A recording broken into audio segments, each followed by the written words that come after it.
Hi and welcome to the kitchen. Today we're going to bake some bread. Here you can see all the ingredients that we're going to need for this recipe. We've got 800 mils of water. We've got 50 mils of olive oil, 700 grams of plain white flour, 300 grams of fine wholemeal flour, 15 grams of salt, 50 grams of fresh yeast, and as an optional you might want to use a thermometer to check the water temperature, and a dough scraper, which makes it easier to cut the dough when you're measuring out. Also, it helps just to scrape the surface for cleanup at the end.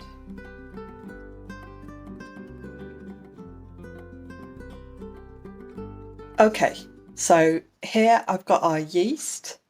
Crumble the yeast in and just give it a stir around.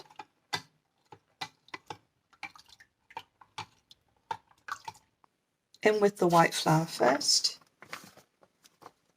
I'm just putting it directly in. I'm not sieving or anything. 700 and then 300 of the stone ground.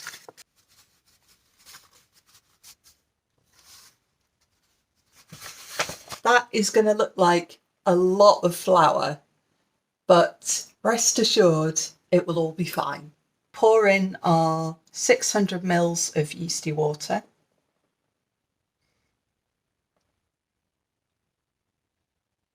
This is the fun bit, claw-like hand, and just turn the mixture.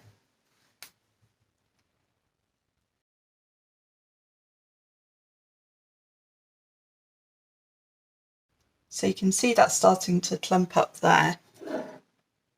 So I'm just going to pour in the rest of the yeast there.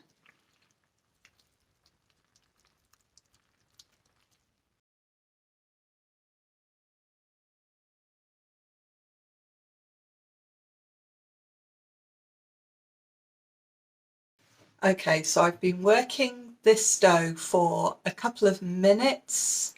I could feel that it was getting a little bit too dry. I wasn't able to pick up all the flour that was in the bowl.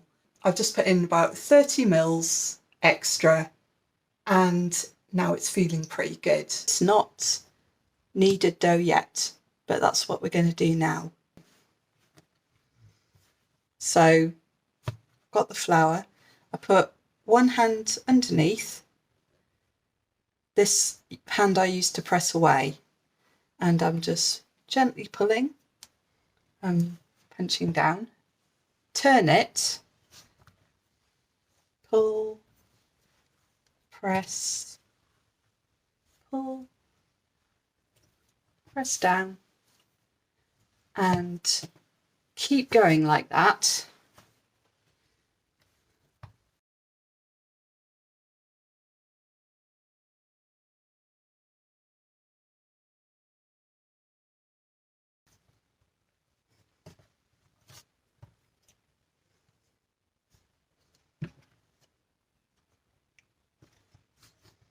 At this point, I'm realising that I completely forgot to put in the salt. So you also get to see how to fix something like that. So I've dissolved the salt in just a tiny amount of warm water, and I'll gradually work that into the dough. So I'm just going to spread the dough out a bit.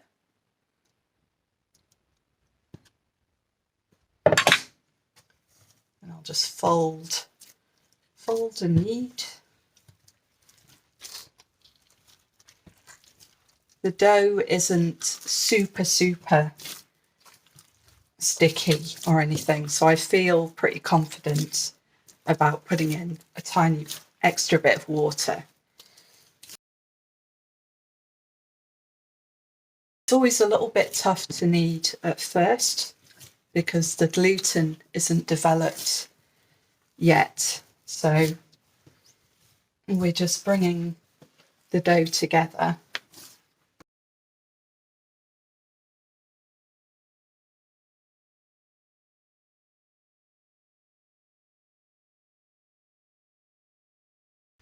So we're just bringing this dough into shape.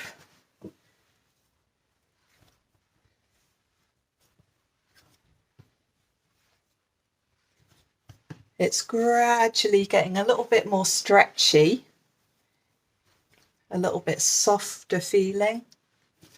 And that's because the water, together with the glutenin and the gliadin, which is the protein in the flour,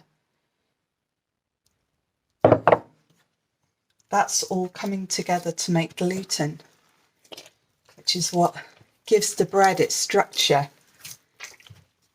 So that's why the kneading part is so important, to just develop that gluten.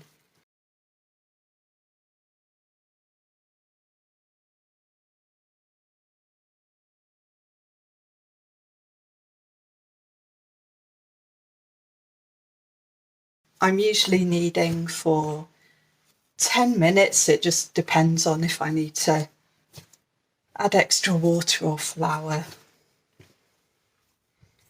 But after I've kneaded a little bit, I then start to add in the oil. I just do 3 of those, but I do 1 at a time. Otherwise it's just going to be a big oily mess. So you can see we've got oil on the table, we've got oil on the dough, and we're just going to fold it all in and keep kneading.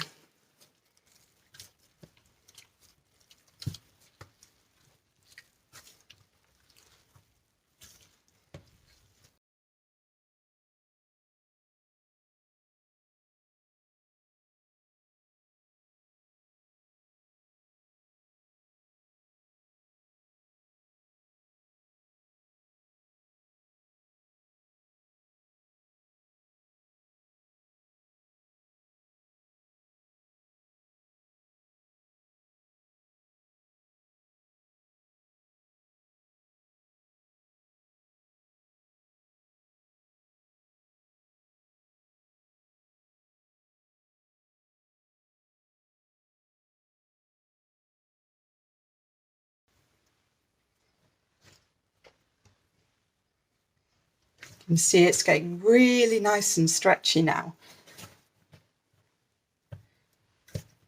Just going to do the last spoon of the oil.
So now we've done our kneading, we've got a nice ball of smooth, feels slightly sticky, but it's not too sticky, and I'll show you how you find that out. See, it's sticking to my fingers, but it's not actually staying on there. Pull off a little bit like that. You see it looks quite sticky. Roll it between your fingers, so feels a little bit tacky between my hands. but it's not actually sticking.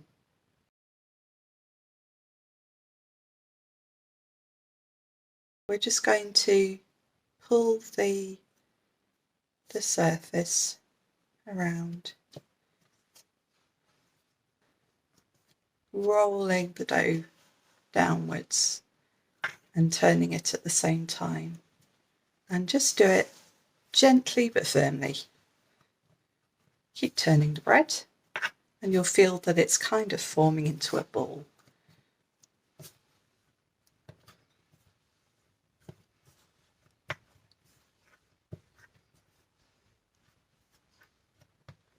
Pop a tea towel, a clean tea towel over the top, and it's ready to rest for 20 minutes.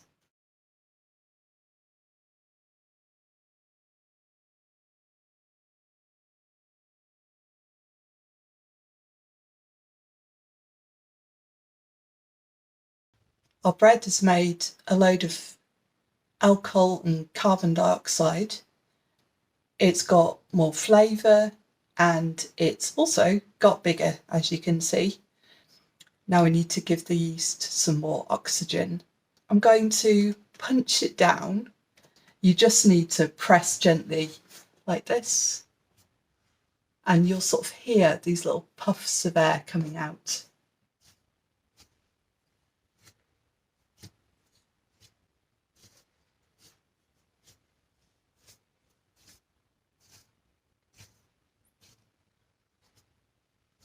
You're getting rid of that carbon dioxide, and now we're going to fold it up again. We're going to wrap in some more oxygen.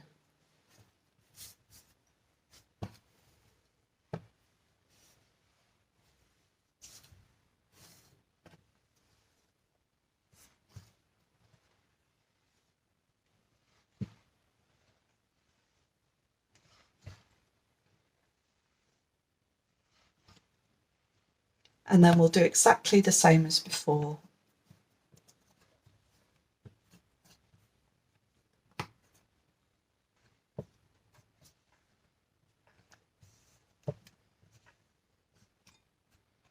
So we're ready for proving number 2.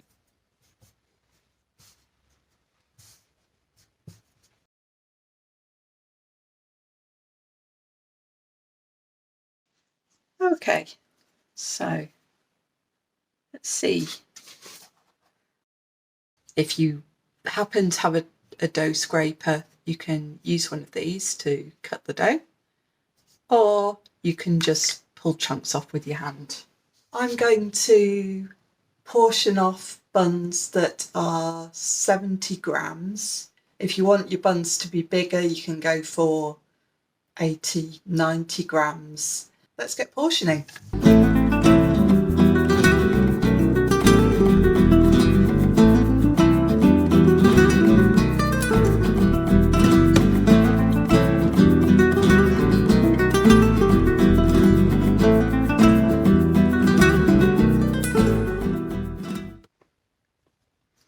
So here we've got our nice stretchy ball of dough. We're going to work them up into buns, and we're rolling it, pressing down a little bit with our palm. So I'm just keeping that claw-like position and using my fingers a little bit to move it around while pressing down a little bit on top. And you'll feel it getting sort of round and compact and smooth on the top. We'll give it a smooth finish.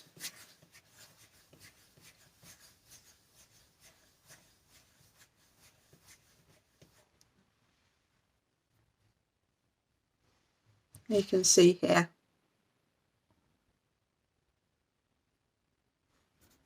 And underneath, it will just hold together neatly. So here we've got the bread buns on the baking tray. I've got a piece of baking paper down, which is what I usually use, and then they will be ready to have their final rest for half an hour.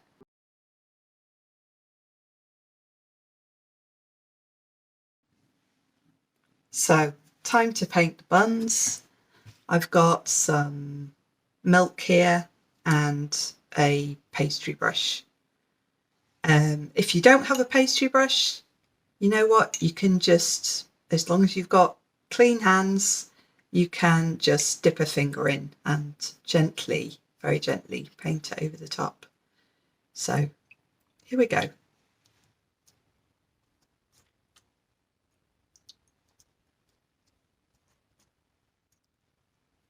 I'm making sure that I don't push down on the buns. I'm just brushing really lightly over the top of them. It really doesn't matter if you're a bit messy with this, as the baking paper will catch it all and the buns will be fine anyway. It'll just help to keep them moist during their final proving, as well as giving them colour when they're actually baking in the oven. So there we go.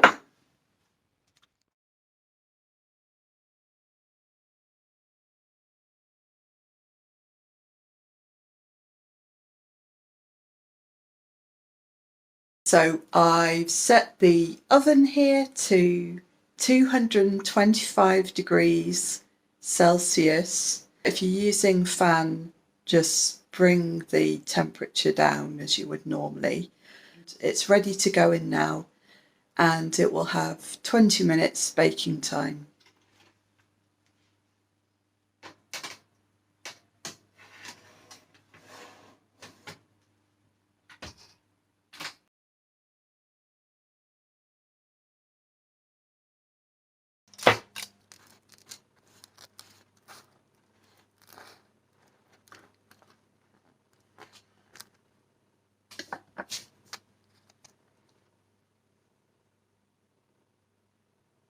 I hope you've enjoyed this first bread making adventure, and I will see you next time.